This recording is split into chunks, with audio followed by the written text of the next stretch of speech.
Hello everyone, management એકાઉન્ટન્સીની અંદર રોકડ અંદાજપત્રમાં આજે આપણે એક સમ જોઈશું. ધીસ ઇઝ ધ લાસ્ટ સમ. આ ચેપ્ટરનો અને આ યુનિટનો લાસ્ટ સમ હશે અને આ સમની સાથે આપણે આ ચેપ્ટર પૂરું કરીશું. ઓકે, તો આ લાસ્ટ એક્ઝામિનેશનમાં પૂછાયેલો સમની અંદર 10મા નંબરનો સમ છે. આ સમમાં આપણને કહ્યું છે કે જય યોગેશ્વર કંપની લિમિટેડની નીચે આપેલી વિગતો પરથી 30મી જૂન 2012ના રોજ પૂરા થતા 3 માસનું રોકડ અંદાજપત્ર તૈયાર કરો. 1 એપ્રિલ 2012ના રોજ બેંક ખાતાની જમા બાકી 1 લાખ રૂપિયા હતી. હવે સૌથી પહેલી વસ્તુ આપણે ધ્યાન રાખવાની છે, જે હું તમને અંડરલાઈન કરીને બતાવું છું. પહેલી વસ્તુ એ છે કે આપણે ક્યારે અંદાજપત્ર બનાવવાનું છે, ક્યારનું? 30 જૂન 2000 રોજના પૂરા થતા 3 માસ, એટલે એપ્રિલ, મે અને જૂન મહિનાનું અંદાજપત્ર બનશે.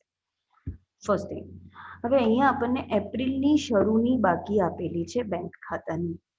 હવે તમે યાદ કરી જુઓ કે બેંક અથવા રોકડ સિલક એ પાકા સરવૈયાની કઈ બાજુ હોય? મિલકતો બાજુ. એની પાકા સરવૈયાની મિલકતો બાજુ જે પણ રકમ હોય એની હંમેશા કઈ બાકી હોય? ઉધાર બાકી હોય. જે અહીંયા શું છે? જમા બાકી. અહીંયા લખ્યું છે ખાતાની જમા બાકી. જમા બાકી એનો મતલબ શું થયો કે આ જમા બાકી છે એટલે પાકા સરવૈયાના મૂડી દેવા બાજુ આવશે. અને મૂડી દેવા બાજુ જ્યારે બેંક સિલક આવે તો એ શું કહેવાય? બેંક ઓવરડ્રાફ્ટ કહેવાય. ધ્યાન રાખવાનું છે કે જમા બાકી આપેલી છે કે ઉધાર બાકી આપેલી છે. જો ઉધાર બાકી આપેલી હોય તો હંમેશા પ્લસ છે. અહીંયા જમા બાકી આપેલી છે એટલે બેંક ઓવરડ્રાફ્ટ આપેલો છે, તો આપણે શરૂની સિલકની અંદર માઇનસ લખીશું, માઇનસ 1 લાખ રૂપિયા. કેમ? કેમ કે આ ઓવરડ્રાફ્ટ આપેલો છે આપણને. ઓકે, પછી આપણને વેચાણ કિંમતની સાથે વસ્તુની પડતરની ટકાવારી આપેલી છે કે વેચાણ કિંમતની સાથે વસ્તુની પડતર કિંમત કેટલી છે. તો એમાં આપણને 3 વિગત આપેલી છે. માલ સામગ્રી 40%, મજૂરી 30% અને કારખાનાના પરોક્ષ ખર્ચા 10%. એટલે વેચાણ કિંમત, આપણું જે વેચાણ હોય એના ટકા કરીશું, એના 40% કરીશું તો આપણને માલ સામગ્રીનો ખર્ચ મળી રહેશે. એના 30% કરીશું એટલે મજૂરીનો, અને 10% કરીશું એટલે કારખાનાના પરોક્ષ ખર્ચાનો મળી. એના પછી આપણને નીચે આપ્યું છે કે ઉત્પાદન અને તૈયાર માલનું સ્ટોક નીચે મુજબ છે. આપણને માસ આપેલા છે: જાન્યુઆરી, ફેબ્રુઆરી, માર્ચ, એપ્રિલ, મે, જૂન અને જુલાઈ. ઉત્પાદન આપેલું છે એકમોમાં છે: 10,000, 11,000, 12,000, 13,000, 12,000, 11,000 અને 10,000. અને તૈયાર માલનો આખરનો સ્ટોક આપણને આપેલો છે એકમની અંદર: 1,000, 2,000, 3,000, 2,000, 1,000, 2,000, 3,000. ઓકે, હવે આપણને વધારાની વિગતો કઈ કઈ આપેલી છે? તો અહીંયા પહેલી વિગત આપી છે આપણને કે એકમ દીઠ વેચાણ પડતર 100 રૂપિયા છે. કંપનીનો વેચાણ કિંમત પર 50% નફો છે. હવે આપણે જોઈ ચૂક્યા છીએ કે જ્યારે પણ આપણને પડતર કિંમત પર નફો આપેલો હોય અને વેચાણ કિંમત આપેલી હોય તો પણ આપણે ટ્રાન્સફર કરી શકીએ છીએ પર્સન્ટેજને. અહીંયા આપણને વેચાણ કિંમતની પડતર આપેલી છે અને વેચાણ કિંમત પર નફો આપેલો છે. વેચાણ કિંમત આપેલી નથી. તો વેચાણ કિંમત ઉપર 50% નફો હોય તો પડતર કિંમત પર કેટલો થઈ જાય? 100% થઈ જાય. તો આ વેચાણ કિંમત, આ વેચાણ પડતરમાં 100 રૂપિયા જે વેચાણ પડતર છે એમાં 100% એટલે 100 રૂપિયા એડ કરીએ તો 200 રૂપિયા એ આપણી વેચાણ કિંમત થશે. કેટલી થશે? 200 રૂપિયા. પછી આપણને કહ્યું છે કે કુલ વેચાણના 25% રોકડ વેચાણ છે, જેના પર 10% રોકડ વટાવ આપવામાં આવે છે. એટલે રોકડ વેચાણ કેવી રીતે નક્કી કરીશું? તો આપણું જે વેચાણ આવે એના 25% કરવાના, અને એ રોકડ વેચાણ જે આપણને 25% મળે છે એમાંથી પાછા 10% રોકડ વટાવ બાદ કરવાનું, અને પછી જે મળશે એ આપણું રોકડ વેચાણ થશે. ઉધાર વેચાણના 75% વેચાણ પછીના માસમાં અને બાકીના ત્યાર પછીના માસમાં વસૂલ થાય છે. એટલે હવે જુઓ, કુલ વેચાણના 75% શું છે? ઉધાર વેચાણ છે. આ જે ઉધાર વેચાણની રકમ આવે એના બી પાછા કે બે ભાગ કરવાના, 75% અને 25%. 75% પછીના માસમાં, સપોઝ જાન્યુઆરી મહિનાની વાત કરીએ આપણે, તો જાન્યુઆરી મહિનાનું વેચાણ જે થાય એના 75% ઉધાર વેચાણ ગણાય. તો આ 75% ઉધાર વેચાણ નું ઉઘરાણી આપણને ફેબ્રુઆરીમાં મળશે અને બાકીના 25%ની ઉઘરાણી આપણને માર્ચમાં મળશે. ક્લિયર છે? ખ્યાલ આવી રહ્યો છે આપણને શું કીધું છે આ વિગતની અંદર? એના પછીના પોઈન્ટમાં કહ્યું છે કે દરેક મહિનાના અંદાજી વેચાણ માટે જરૂરી માલ સામગ્રીની ખરીદી તેના અગાઉના મહિને કરવામાં આવે છે. એટલે અહીંયા આપણને ખરીદીનો આંકડો નથી આપ્યો, ખરીદી આપણે જાતે શોધવાની છે. હવે આમાં શું કીધું છે કે જે મહિનામાં વેચાણ થાય છે એ મહિનાની જે જરૂરી માલ સામગ્રી છે, તો આપણે માલ સામગ્રી કેટલી જરૂરી છે કેવી રીતે નક્કી કરીશું?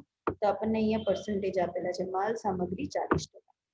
ઓકે, તો વેચાણના 40% કરીશું એટલે માલ સામગ્રી મળી જશે. હવે એ જે માલ સામગ્રી છે એ વેચાણના આગલા મહિનામાં એટલે પહેલાના મહિનામાં ખરીદવામાં આવે છે. એટલે કેવી રીતે? સપોઝ આ ફેબ્રુઆરી મહિનાનું જે વેચાણ છે એના માટે જેટલી માલ સામગ્રીની જરૂરિયાત હશે એ ક્યારે ખરીદવામાં આવે? જાન્યુઆરી મહિનામાં. તો જાન્યુઆરી મહિનાની ખરીદી થઈ ગઈ. હવે એમાં પણ પાછું રોકડ અને ઉધાર ખરીદી છે, તો એમાં 50% ખરીદી રોકડથી થાય છે અને બાકીના 50% જે છે ઉધાર છે. હવે એમાં બી પાછું કેવું છે કે બાકીના ખરીદીના નાણાં ખરીદી પછીના 2 સરખા માસિક હપ્તામાં ચૂકવાય છે. એટલે ફરીથી જે 50% ઉધાર વેચાણ છે એના 2 ભાગ પડશે, 50% અને એવી એના જે વેચાણની ચૂકવણી છે, ખરીદીની ચૂકવણી એ જાન્યુઆરીમાં ખરીદી કરી હશે તો 2 ભાગમાં વહેંચવામાં આવશે. તો ફેબ્રુઆરીમાં 50% નાણાં ચૂકવવાના અને 50% માર્ચમાં ચૂકવવાના. એ રીતે ગણતરી થશે. પછી એમાં આપણને આપ્યું છે સમયગાળો મજૂરીનો 1/2 માસ એટલે અડધો માસ. એટલે અડધા માસની મજૂરી એ જ મહિનામાં ચૂકવાશે, અડધા માસની બીજા મહિનામાં ચૂકવાશે. કારખાના પરોક્ષ ખર્ચ 1/4 માસ. 1/4 માસ એટલે નો સમયગાળો એટલે જે 1/4 ભાગનો જે પરોક્ષ ખર્ચ છે એના પછીના મહિનામાં ચૂકવાશે અને 3/4 જે બાકીનો ખર્ચો છે એટલે 3/4 સેમ મહિનામાં ચૂકવાય છે અને બાકીના 1/4 ભાગે બીજા મહિનામાં ચૂકવાશે એના પછીના મહિના. પછી આપણને કહ્યું છે કે કંપની પાસે 10%ની 5 લાખ રૂપિયાની સરકારી જામીનગીરી છે. વ્યાજ 30મી એપ્રિલ અને 31મી ઓક્ટોબરમાં મળે છે. તો આપણે એપ્રિલ, મે અને જૂનનું બનાવીએ છીએ એટલે એપ્રિલ મહિનો આવશે. 5 લાખની 10%ની જામીનગીરી એટલે 5 લાખની જામીનગીરીનું વ્યાજ કેટલું થશે? 10% પ્રમાણે 50,000 રૂપિયા. પણ આ 50,000નું વ્યાજ દર 6 મહિને મળે છે એટલે કેટલું મળતું હશે? 25,000 રૂપિયા મળતું હશે. એટલે વ્યાજ 30મી એપ્રિલ અને 31 ઓક્ટોબર બે 6 મહિને મળે છે એટલે 30મી એપ્રિલે 25,000 મળશે અને 31મી ઓક્ટોબરે 25,000 મળશે. એટલે આપણે એપ્રિલ મહિનાની અંદર એ 25,000 રૂપિયા બતાવવાના રહેશે. એપ્રિલ મહિનામાં રૂપિયા 1 લાખનું યંત્ર ખરીદવામાં આવશે, જે પેટે પ્રારંભિક રૂપિયા 20,000 ચૂકવવાના છે. બાકીના વાર્ષિક 12% લેખે વ્યાજ સહિત ત્રિમાસિક હપ્તા દ્વારા ચૂકવાય છે. એટલે આપણે એપ્રિલ, મે અને જૂનનું બનાવીએ છીએ એટલે આપણે એપ્રિલ મહિનામાં જે 20,000 પ્રારંભિક ચૂકવણી છે એ જ બતાવવાની રહેશે.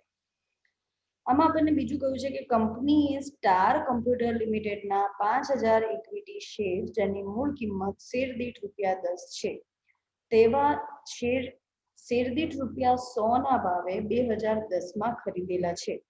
હાલ આ શેરનો ભાવ ₹200 છે અને સ્ટાર કોમ્પ્યુટરે 50% લેખે ડિવિડન્ડ ચૂકવ્યું જે જૂન માસમાં મળ્યું છે. એટલે ડિવિડન્ડ એ આપણી આવક છે. પણ ડિવિડન્ડની ગણતરી ક્યારે થાય અને શેના ઉપર થાય? તો આપણને કહ્યું છે કે જૂન મહિનામાં આપણને ડિવિડન્ડ મળવાનું છે, પણ કેટલું મળશે? તો ડિવિડન્ડ હંમેશા શેરની મૂળ કિંમત ઉપર મળે. હાલ શેરનો ભાવ ગમે તેટલો ચાલતો હોય પણ શેરનો જે મૂળ કિંમત છે એટલે અહીંયા શેર દીઠ ₹10 એની મૂળ કિંમત છે એટલે હંમેશા ડિવિડન્ડ એ શેર દીઠ મૂળ કિંમત ઉપર જ ગણતરી થાય છે. તો અહીંયા 50% લેખે ડિવિડન્ડ ચૂકવવાનું કીધું છે. તો 50% લેખે એટલે ₹10ના 50% કેટલા થાય? ₹5 અને ઇક્વિટી શેર કેટલા છે? 5,000 એટલે 5,000 ગુણ્યા 5 બરાબર 25,000 રૂપિયા એ આપણું ડિવિડન્ડ ગણાશે જે આપણને જૂન મહિનામાં મળશે એટલે જૂન મહિનામાં આપણે લખીશું. પછી છે ગયા વર્ષના ઇન્કમ ટેક્સનો રિફંડનો ચેક ₹25,000 નો એપ્રિલમાં મળશે જે 10મી મેના રોજ બેંકમાં ભરવામાં આવશે. હવે એ મળ્યો આપણને ભલે એપ્રિલમાં પણ બેંકમાં ક્યારે જાય છે? મેની અંદર. એટલે આપણે મેના કોલમની અંદર આ 25,000 બતાવવામાં આવશે. પછી છે માર્ચમાં કંપનીએ ₹10નો એક એવા 10,000 ઇક્વિટી શેર 20%ના પ્રીમિયમે બહાર પાડેલા હતા જેના નાણાં પછીના માસમાં ભરપાઈ થશે. માર્ચમાં બહાર પાડ્યા હતા અને નાણાં ક્યારે ભરપાઈ થાય છે? એપ્રિલમાં, પછીના માસમાં એટલે એપ્રિલમાં. એટલે આપણે એપ્રિલ, મે અને જૂનનું સ્ટેટ બનાવવાના છીએ અંદાજપત્ર. એટલે એપ્રિલ મહિનાના અંદાજપત્રમાં આપણે એની ગણતરી કરીશું. હવે 10 નો 1 એવા 10,000 ઇક્વિટી શેર છે અને 20% પ્રીમિયમ છે. એટલે શું થશે? 1,20,000 રૂપિયા આપણને ઇક્વિટી શેરમાંથી મળશે. આપણે બંનેને અલગ અલગ રીતે પણ બતાવી શકીએ કે 1 લાખ ઇક્વિટી શેર અને 20,000 રૂપિયા જામીનગીરી પ્રીમિયમ અથવા સિક્યોરિટી પ્રીમિયમ.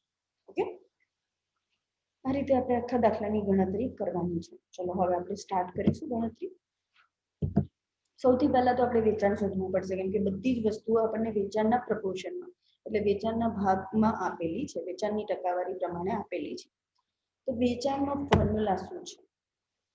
તો વેચાણનો જે ફોર્મ્યુલા છે એ આપણે શરૂનો સ્ટોક પ્લસ ઉત્પાદનના એકમો માઇનસ આખા સ્ટોક બરાબર વેચાણ. ઓકે, શરૂનો સ્ટોક પ્લસ આપણે જે આ વર્ષે આ મહિને ઉત્પાદન કર્યું એ માઇનસ એનો આખો સ્ટોક એટલે આ મહિનાનું વેચાણ થશે.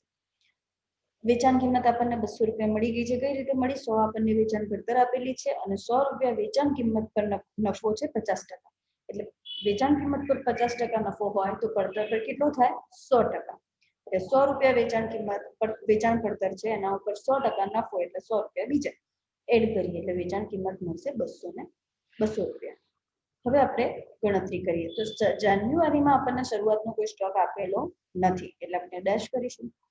જાન્યુઆરીમાં જો ઉત્પાદનના એકમો કેટલા આપેલા છે? 10,000 રૂપિયા. તો 10,000 આખર સ્ટોક આપેલો છે 1,000 રૂપિયા. અહીંયા જોજો, ધ્યાન રાખજો કે અહીંયા શરૂના સ્ટોકમાં ઉત્પાદનના એકમો શું થાય છે?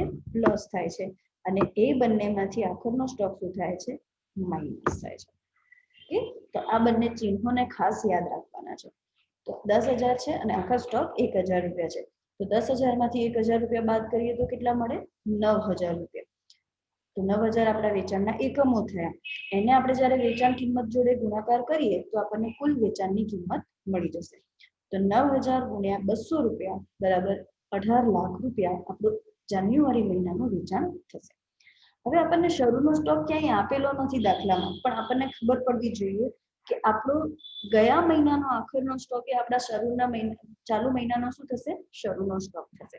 એટલે જાન્યુઆરી મહિનાનો આખરનો સ્ટોક એ આપણા માટે ફેબ્રુઆરી મહિનાનો શું થાય? શરૂનો સ્ટોક થાય. એટલે જાન્યુઆરી મહિનાનો આખરનો સ્ટોક કેટલો હતો? 1,000 રૂપિયા. એ બનશે શરૂનો સ્ટોક ફેબ્રુઆરી મહિનામાં. એટલે શરૂઆતના સ્ટોકના કોલમમાં લખીશું 1,000 રૂપિયા. એમાં ઉત્પાદન થયું એ મહિને 11,000 એકમોનું એટલે પ્લસ 11,000 એટલે 11,000 પ્લસ 1,000 એટલે 12,000 રૂપિયા અને એ મહિનાનો આખરનો સ્ટોક છે 2,000 રૂપિયા. તો 12,000 માંથી 2,000 રૂપિયા માઇનસ કરીએ તો આપણને મળશે 10,000 રૂપિયા. હવે આ 10,000 ને વેચાણ કિંમત 200 રૂપિયા વડે ગુણીએ તો 10,000 ગુણ્યા 200 બરાબર 20 લાખ રૂપિયા, જે આપણું ફેબ્રુઆરી મહિનાનું વેચાણ થશે. પછી આપણે એ જ રીતે માર્ચ મહિનાનું જોઈએ. ફેબ્રુઆરી મહિનાનો આખો સ્ટોક કેટલો હતો? 2,000 રૂપિયા. તો એ 2,000 રૂપિયા શરૂનો સ્ટોક બનશે માર્ચ મહિના. એટલે 2,000 રૂપિયા પ્લસ ઉત્પાદનનો એકમ એ મહિનાનું 12,000 રૂપિયા અને માઇનસ આખર સ્ટોક 3,000 રૂપિયા એટલે 12,000 પ્લસ 2,000 14,000 માઇનસ 3,000 એટલે 11,000 રૂપિયા એના વેચાણના એકમો થશે એ મહિનાના. એટલે 11,000 ગુણ્યા 200 રૂપિયા વેચાણ કિંમત એટલે થશે 22 લાખ રૂપિયા. એ જ રીતે એપ્રિલ મહિનાની અંદર માર્ચ મહિનાનો આખરનો સ્ટોક 3,000 એપ્રિલ મહિનાનો શરૂનો સ્ટોક બનશે. એ મહિનાનું ઉત્પાદન 13,000 રૂપિયા છે એટલે 13,000 પ્લસ 3,000 16,000 રૂપિયા માઇનસ એ મહિનાનો આખરનો સ્ટોક છે 2,000 રૂપિયા. તો 16,000 માઇનસ 2,000 બરાબર 14,000 રૂપિયા. 14,000 એકમો ગુણ્યા વેચાણ કિંમત 200 બરાબર 28 લાખ રૂપિયા.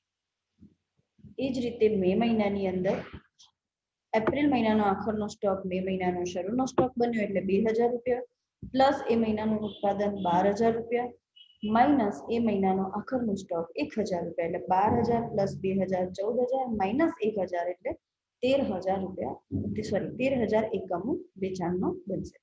ગુણ્યા 200 રૂપિયા વેચાણ કિંમત એટલે 13 ગુણ્યા 2 એટલે 26 લાખ રૂપિયાની વેચાણ થશે. મે મહિનાનો આખરનો સ્ટોક 1,000 એ જૂન મહિનાનો શરૂનો સ્ટોક બનશે એટલે 1,000 રૂપિયા 1,000 એકમો શરૂનો સ્ટોક પ્લસ એ મહિનાનું ઉત્પાદન છે 11,000 એકમ 1,000 પ્લસ 11,000 12,000 માઇનસ 2000 રૂપિયા આખરનો સ્ટોક એટલે 12000 માઇનસ 2000 કરીએ તો 10000 ગુણ્યા 200 રૂપિયા વેચાણ કિંમત એટલે 20 લાખ રૂપિયા વેચાણ થશે. એ જ રીતે જુલાઈની અંદર જૂનનો આખરનો સ્ટોક 2000 રૂપિયા જુલાઈનો શરૂનો સ્ટોક બનશે 2000 પ્લસ ઉત્પાદન એકમ 10000 માઇનસ એ મહિનાનો આખરનો સ્ટોક 3000 રૂપિયા 10000 પ્લસ 2000 માઇનસ 3000 એટલે 12000 માઇનસ 3000 બરાબર 9000 રૂપિયા ગુણ્યા 200 રૂપિયા વેચાણ કિંમત એટલે 18 લાખ રૂપિયા એ મહિનાનું વેચાણ. ઓકે, તો આપણને કુલ દરેક મહિનાનો વેચાણ મળી ગયો છે, વેચાણ આંકડો મળી ગયો છે. હવે આ વેચાણ આંકડા પરથી આપણે એને ઉધાર વેચાણ અને રોકડ વેચાણ એ બંને ભાગમાં વહેંચીશું. ઓકે, તો જો પહેલું કોલમ બનશે મહિનાઓનું, બીજું કુલ વેચાણનું જે આપણે હમણાં શોધ્યું.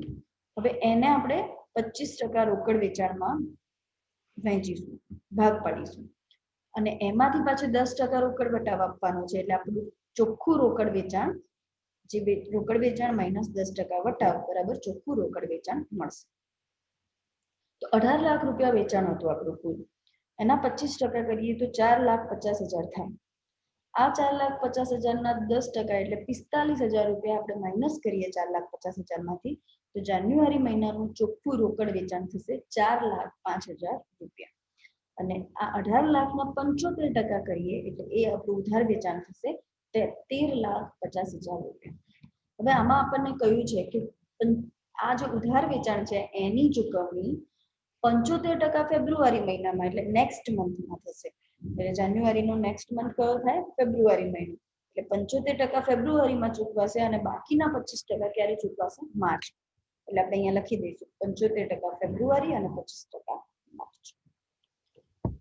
એ જ રીતે આપણે ફેબ્રુઆરી મહિનામાં કરીશું તો 20 લાખ રૂપિયા આપણું કુલ વેચાણ છે ફેબ્રુઆરી મહિનાનું, એના 25% કરીએ એટલે 5 લાખ રૂપિયા, એના 10% માઇનસ કરીએ એટલે 5 લાખમાંથી 50,000 રૂપિયા માઇનસ કરીએ તો આપણને મળે 4,50,000 રૂપિયા. એ આપણું ચોખ્ખું રોકડ વેચાણ થયું. અને ઉધાર વેચાણ 75% એટલે 20 લાખના 75% કરીએ તો 15 લાખ રૂપિયા થાય અને એની ચૂકવણી 75% માર્ચ મહિનામાં અને 25% એપ્રિલ મહિનામાં થશે. માર્ચનું કુલ વેચાણ 22 લાખ રૂપિયા છે, એના 25% એટલે 5,50,000 રૂપિયા માઇનસ 10% એટલે 55,000 રૂપિયા માઇનસ કરીએ તો ટોટલ આપણને ચોખ્ખું રોકડ વેચાણ મળશે 4,95,000 રૂપિયા અને 22 લાખના 75% કરીએ તો 16,50,000 રૂપિયા થાય. હવે આનું જે આના પાછા 75% આપણને એપ્રિલ મહિનામાં મળશે અને 25% મે મહિનામાં મળશે. હવે એપ્રિલનું કુલ વેચાણ 28 લાખ રૂપિયા છે એટલે 28 લાખના 25% કરીએ તો 7 લાખ રૂપિયા અને એના 10% વટાવ બાદ કરીએ તો 7 લાખમાંથી 70,000 જાય એટલે 6,30,000 રૂપિયા મળે. એમાં 28 લાખના 75% એ 21 લાખ રૂપિયા એ આપણું ઉધાર વેચાણ થશે. એના બી 75% આપણને મે મહિનામાં મળશે અને 25% જૂન મહિનામાં મળશે.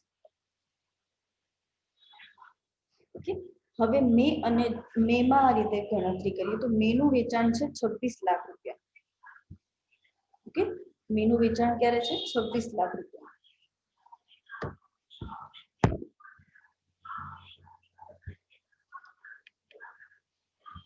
મેનું વેચાણ 26 લાખ એટલે 26 લાખના 25% 6,50,000 એના 10% એટલે 65,000 રૂપિયા બાદ કરીએ 6,50,000 માંથી તો આપણને મળશે 5,85,000 રૂપિયા અને એ 26 લાખના 75% કરીએ તો 19,50,000 એ આપણું ઉધાર વેચાણ થશે જેના 75% આપણને જૂનમાં મળશે અને 25% જુલાઈ. જૂન મહિનાનું કુલ વેચાણ છે 20 લાખ રૂપિયા, એના 25% કરીએ તો 5 લાખ રૂપિયા માઇનસ 10% એટલે 50,000 માઇનસ કરીએ તો 4,50,000 રૂપિયા અને 20 લાખના 75% એટલે 15 લાખ રૂપિયા. હવે આ 15 લાખનો 75% જુલાઈ મહિનામાં મળશે અને 25% ઓગસ્ટ. જુલાઈનું કુલ વેચાણ 18 લાખ રૂપિયા છે, એના 25% કરીએ એટલે 4,50,000 રૂપિયા રોકડ વેચાણ. 4,50,000 ના 10% એટલે 45,000 રૂપિયા માઇનસ કરીએ 4,50,000 માંથી તો આપણને મળશે 4,05,000 રૂપિયા જે આપણું ચોખ્ખું રોકડ વેચાણ થશે અને 18 લાખના 75% એટલે 13,50,000 રૂપિયા એ આપણું ઉધાર વેચાણ થશે. એના 75% ઓગસ્ટ મહિનામાં અને 25% સપ્ટેમ્બર મહિનામાં મળશે. ઓકે, તો હવે આપણે આમાં બે રીતની ગણતરી પત્રકની અંદર કરવાની રહેશે. પહેલું શું લખવાનું રહેશે? રોકડ વેચાણ. એટલે ચોખ્ખું રોકડ વેચાણ લખવું પડશે. આપણે એપ્રિલ, મે અને જૂન આ 3 મહિનાનું પત્રક બનાવીએ છીએ. એટલે એપ્રિલ, મે અને જૂનનું રોકડ વેચાણ લખાશે એમાં, જે મેં અંડરલાઈન કરી દીધું છે. બરાબર, 6,30,000, 5,85,000 અને 4,50,000. ઓકે, હવે ચૂકવણી, લેણદારોની જે વસૂલી છે, દેવાદારોની જે ઉઘરાણી છે એ કેટલી આવે છે એ ચેક કરીએ. દેવાદારો પાસેથી ઉઘરાણી, હવે એપ્રિલ, તો જુઓ અહીંયા એપ્રિલ બે જગ્યાએ છે, એક આ એપ્રિલ અને અહીંયા. એટલે 25% છે એ ફેબ્રુઆરી મહિનાના ઉધાર વેચાણના કરવાના અને 75% એ માર્ચ મહિનાના ઉધાર વેચાણના કરવાના. એટલે ફેબ્રુઆરીના ઉધાર વેચાણના 25% એટલે 15 લાખના 25% બરાબર 3,75,000 રૂપિયા. અને માર્ચ મહિનાનું ઉધાર વેચાણ 16,50,000 છે, એના 75% કરીએ એટલે 12,37,500 રૂપિયા થશે. એ બંનેનું ટોટલ કરીએ તો ટોટલ છે 16,12,500 રૂપિયા. એટલે એપ્રિલ મહિનામાં આપણને ઉઘરાણી મળશે 16,12,500 રૂપિયા. એ જ રીતે આપણે મે મહિનામાં કરીશું તો મે મહિનામાં 25% માર્ચ મહિનાનું અને 75% એપ્રિલ મહિનાનું. એટલે માર્ચ મહિનાનું 16,50,000 હતું, એના 25% કરીએ 4,12,500 અને 21 લાખના 75% કરીએ તો 15,75,000 રૂપિયા બરાબર ટોટલ થશે 19,87,500 રૂપિયા. એ જ રીતે જૂન મહિનામાં, તો જૂન મહિનામાં 25% એપ્રિલના અને 75% મેના મળશે. તો જૂન મહિનાની અંદર એપ્રિલના ઉધાર વેચાણના 25% એટલે એપ્રિલનું ઉધાર વેચાણ કેટલું હતું? 21 લાખ રૂપિયા. એના 25% 5,25,000 રૂપિયા અને મેના ઉધાર વેચાણ 19,50,000ના 75% એટલે 14,62,500 રૂપિયા. તો એનું ટોટલ થશે 19,87,500 રૂપિયા. ઓકે, તો આપણને ઉઘરાણી મળી ગઈ દેવાદારો પાસેથી એપ્રિલ, મે અને જૂન. રોકડ વેચાણ પણ મળી ગયું ચોખ્ખું એપ્રિલ, મે અને જૂન. ઓકે, હવે આપણે ખરીદી તરફ જઈએ. તો જો ખરીદીમાં આપણે શું કરવાનું છે? વેચાણના 40% એ જરૂરી માલ સામગ્રી છે. એટલે પહેલા તો આપણે માસ લખી દીધા, એનું કુલ વેચાણ લખી દીધું અને એના 40% કર્યા એટલે એ શું થઈ ગઈ? આપણી જરૂરી માલ સામગ્રી મળી. હવે આ જરૂરી માલ સામગ્રીની ખરીદી ક્યારે થશે? એના આગળના મહિનામાં થશે. એટલે જો કુલ વેચાણ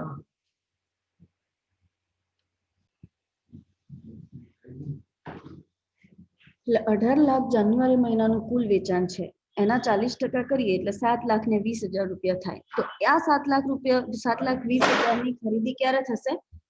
ડિસેમ્બર મહિનામાં. જાન્યુઆરી મહિનાના જરૂરી માલ સામગ્રી છે.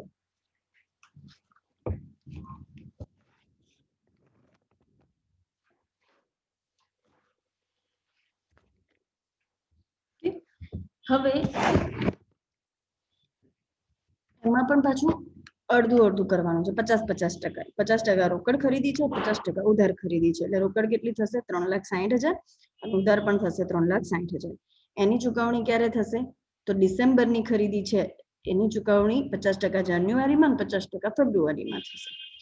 એ જ રીતે ફેબ્રુઆરી મહિનાનું કુલ વેચાણ 20 લાખ રૂપિયા છે, એની જરૂરી માલ સામગ્રી 40% કરીએ તો 20 લાખના 40% 8 લાખ રૂપિયા. એ ખરીદી ક્યારે કરવી પડશે? આપણે જાન્યુઆરી મહિનામાં. તો 4 લાખ રૂપિયા રોકડ અને 4 લાખ ઉધાર. એના 50% આપણને ફેબ્રુઆરીમાં ચૂકવવાના અને 50% માર્ચ. એ જ રીતે માર્ચ મહિનાની કુલ વેચાણ છે 22 લાખ રૂપિયા, જેના 40% કરીએ તો 8,80,000 રૂપિયા થાય. આ 8,80,000 ની ખરીદી આપણે ક્યારે કરવાની છે?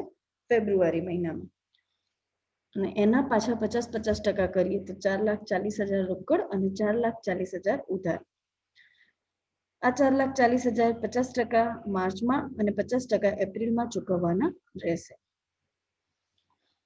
એ જ રીતે એપ્રિલ મહિનામાં 28 લાખ રૂપિયા ખરીદી છે, કુલ વેચાણ છે, એના 40% કરીએ એટલે 11,20,000 રૂપિયા થાય, જેની ખરીદી માર્ચમાં કરવી પડશે આપણે. અને એમાં 11,20,000 ના 50% કરીએ એટલે 5,60,000 રોકડ અને 5,60,000 ઉધાર વેચાણ થશે. 50% એપ્રિલમાં અને 50% મેમાં ચૂકવાશે. મે મહિનામાં વેચાણ છે 26 લાખ રૂપિયા, એના 40% કરીએ એટલે 10,40,000 રૂપિયા થાય, જેની ખરીદી એપ્રિલમાં થશે. એટલે એની 10,40,000ની રોકડ અને ઉધાર બંને કરી 50-50%, તો 5,20,000 રોકડ અને 5,20,000 ઉધાર ખરીદી થશે. એના 50% આપણને મેમાં ચૂકવવાના અને 50% જૂનમાં. પછી જૂન મહિનાનું કુલ વેચાણ છે 20 લાખ રૂપિયા, એના 40% કર્યા 8 લાખ રૂપિયા, જે જરૂરી માલ સામગ્રી છે એની ખરીદી આપણે મે મહિનામાં કરવી પડશે, અને એના 50% કરીએ તો 4 લાખ રોકડ અને 4 લાખ ઉધાર. 4 લાખ ઉધાર જે છે એમાં 50% જૂનમાં ચૂકવવાના, 50% જુલાઈ. જુલાઈ મહિનાની ખરીદી, જુલાઈ મહિનાનું વેચાણ છે 18 લાખ રૂપિયા, એટલે એમાં જરૂરી માલ સામગ્રી 40%, 7,20,000 થાય, જે આપણે જૂનમાં ખરીદવી પડશે. એટલે 3,60,000 એની રોકડ ખરીદી થશે અને 3,60,000 ઉધાર. એના 50% જુલાઈમાં ચૂકવાશે અને 50% ઓગસ્ટમાં. હવે રોકડ ખરીદી આપણે એપ્રિલ, મે અને જૂન 3 મહિનાનું બનાવવાનું છે. એટલે રોકડ ખરીદી કઈ ધ્યાનમાં લેવાની? એપ્રિલ, મે અને જૂન. આ એપ્રિલ, મે અને આ જૂન. એટલે 5,20,000, 4 લાખ અને 3,60,000 આપણે રોકડ ખરીદી ધ્યાનમાં લેવાની છે. ઓકે, હવે લેણદારોને ચૂકવણી કેટલી થાય છે એ જોઈએ. એપ્રિલ મહિનાની અંદર ફેબ્રુઆરીના, જો આ ધ્યાનમાં લેવાનું, એપ્રિલ, મે અને જૂન. તો અહીંયા એપ્રિલ ક્યાં છે?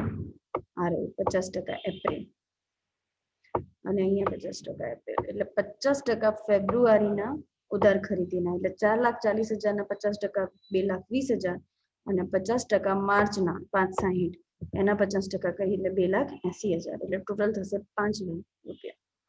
એ જ રીતે મે, તો 50% માર્ચની ખરીદી અને 50% એપ્રિલની ખરીદી.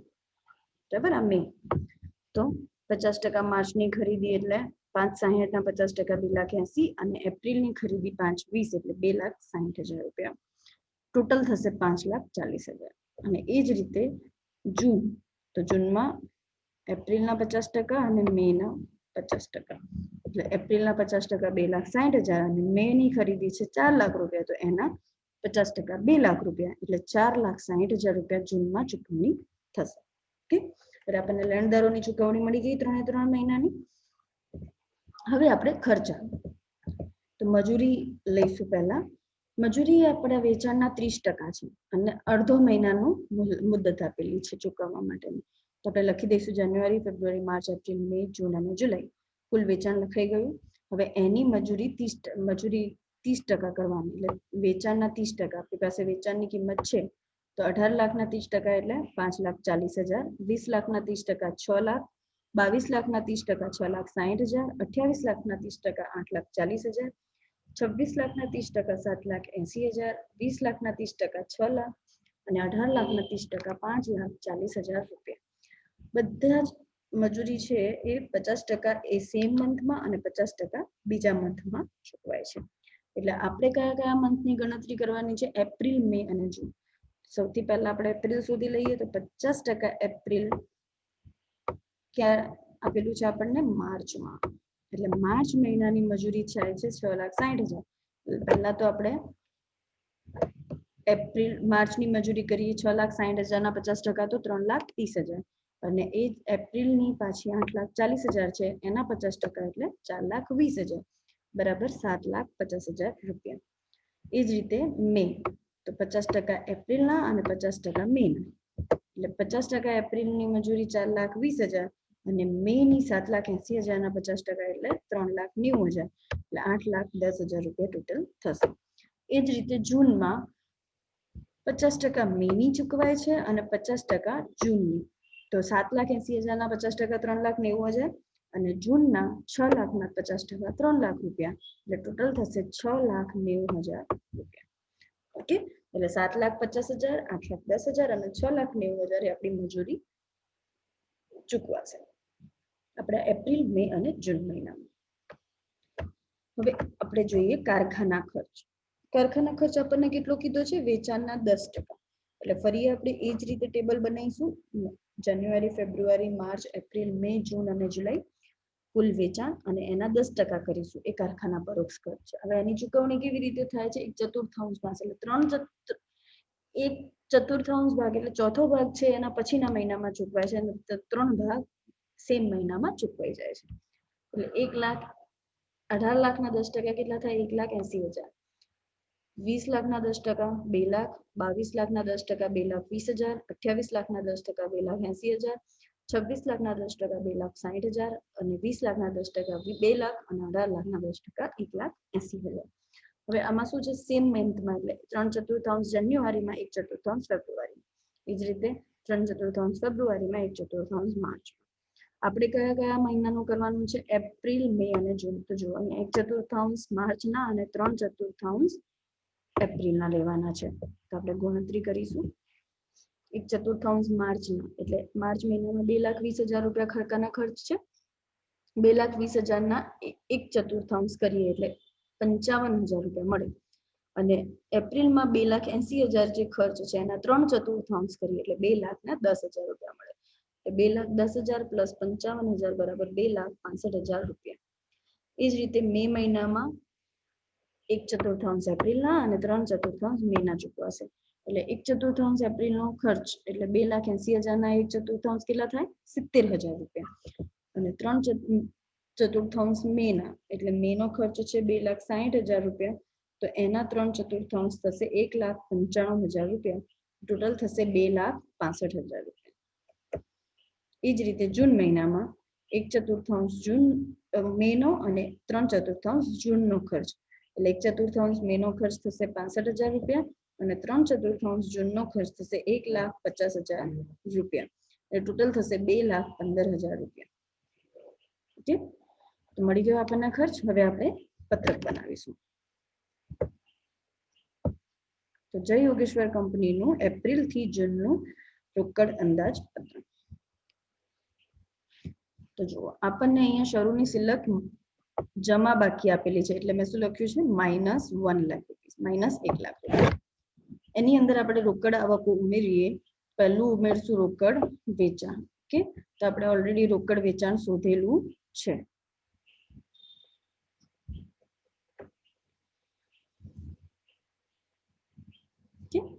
શું હતું? એપ્રિલ, મે, જૂનનું લખવાનું છે. તો 6,30,000, 5,85,000 અને 4,50,000. તો લખી દઈશું 6,30,000 એપ્રિલ મહિનામાં, 5,85,000 મે મહિનામાં અને 4,50,000 જૂન મહિનામાં. હવે દેવાદારો પાસેથી ઉઘરાણી પણ આપણે શોધેલી જ છે. તો 16,12,500, 19,87,500 અને 19,87,500. લખી દઈશું 16,12,500, 19,87,500 અને 19,87,500. હવે જામીનગીરીનું વ્યાજ. તો એ વ્યાજની આપણે ગણતરી કરી દીધી કે 5 લાખના 10% લેખે 6 મહિને મળે છે. એટલે 5 લાખના 10% કેટલા થાય? 50,000 અને 6 મહિને મળે છે એટલે 25,000 ના હિસ્સામાં મળે છે. એપ્રિલમાં કેટલા મળશે? 25,000 રૂપિયા. અને મે જૂનમાં કંઈ મળતું નથી કેમ કે બાકીના 25,000 ઓક્ટોબરમાં મળશે. પછી આપણને જે શેરનું ડિવિડન્ડ મળ્યું, તો એ બી આપણે ચર્ચા થઈ હતી કે શેરનું ડિવિડન્ડ મૂળ કિંમત ઉપર મળે છે. એટલે 50%, 10 રૂપિયાના 50% એટલે 5 રૂપિયા અને 5,000 શેર છે એટલે 5 ગુણ્યા 5,000 રૂપિયા એટલે 25,000 રૂપિયા ડિવિડન્ડ આપણને જૂન મહિનાની અંદર મળે છે. એટલે એપ્રિલમાં ડેશ, મેમાં ડેશ અને જૂનમાં 25.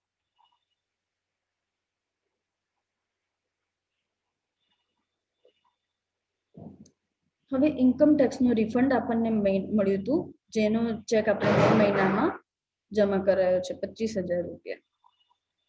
ઓકે, તો ઇન્કમ ટેક્સ રિફંડ 25,000 રૂપિયા. પછી આપણે જે ઇક્વિટી શેર બહાર પાડ્યા હતા 1 લાખના અને 20,000 જામીનગીરી પ્રીમિયમના એટલે 1,20,000 રૂપિયા એડ કરીશું. તો ટોટલ થશે. હવે ટોટલમાં જોજો અહીંયા માઇનસ છે એટલે આ ટોટલ કરીએ અને એમાંથી આપણે 1 લાખ રૂપિયા માઇનસ કરીશું. ઓકે, તો 6,30,000 plus 16,12,500 plus 25,000 plus 1,20,000 minus 1 lakh એટલે થશે કુલ રોકડ આવક 22,87,500. ઓકે, એમાંથી આપણે રોકડ ચૂકવણીને બાદ કરીએ તો રોકડ ખરીદી. ઓકે, તો રોકડ ખરીદી કેટલી છે? 5,20,000, 4 લાખ અને 3,60,000. તો આપણે લખી દઈએ 5,20,000, 4 લાખ અને 3,60,000. પછી આપણે એ જ રીતે લેણદારોને ચૂકવણી કરી છે. લેણદારોને ચૂકવણી તો કેટલી થાય છે? લેણદારોને ચૂકવણી 5 લાખ, 5,40,000 અને 4,60,000. લખી દઈશું 5 લાખ, 5,40,000 અને 4,60,000. એ જ રીતે આપણે કારખાના ખર્ચ પણ શોધ્યો છે એપ્રિલ, મે અને જૂન મહિનાનો. તો એપ્રિલ મહિનામાં 2,65,000, મે મહિનામાં 2,65,000 અને જૂન મહિનામાં 2,15,000 રૂપિયા. તો 2,65,000, 2,65,000 અને 2,15,000 રૂપિયા. અને લાસ્ટ મજૂરી પણ આપણે શોધેલી છે 7,50,000, 8,10,000 અને 6,90,000 રૂપિયા.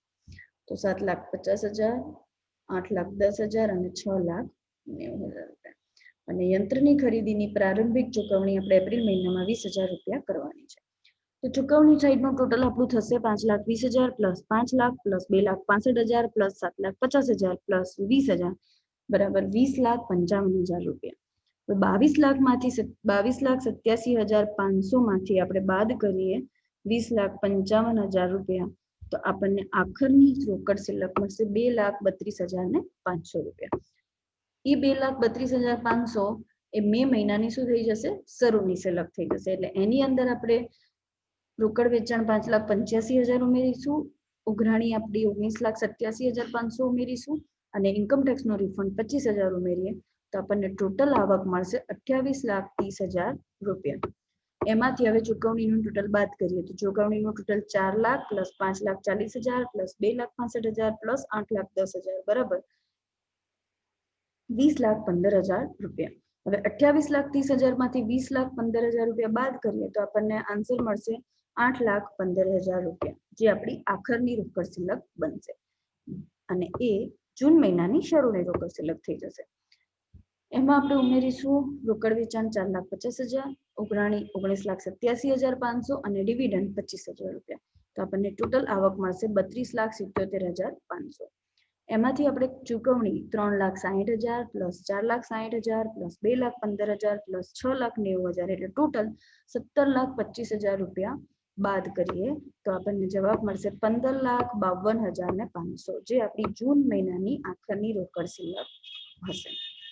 ઓકે, તો આ રીતે જ્યારે બી કોઈ હવાલા આપેલા હોય, આપણે વેચાણ ઉપરથી ખરીદી કે ખરીદી ઉપરથી ખર્ચા, એ રીતે આપણે જ્યારે ગણતરી કરવાની હોય તો આપણે આ રીતે ગણતરી કરી પહેલા વિગતવાર ગણતરી કરી અને રોકડ અંદાજપત્ર બનાવી શકીએ છીએ. ઓકે, અને આ સમની સાથે આપણું ચેપ્ટર પૂરું થાય છે, 9 યુનિટ પૂરું થાય છે.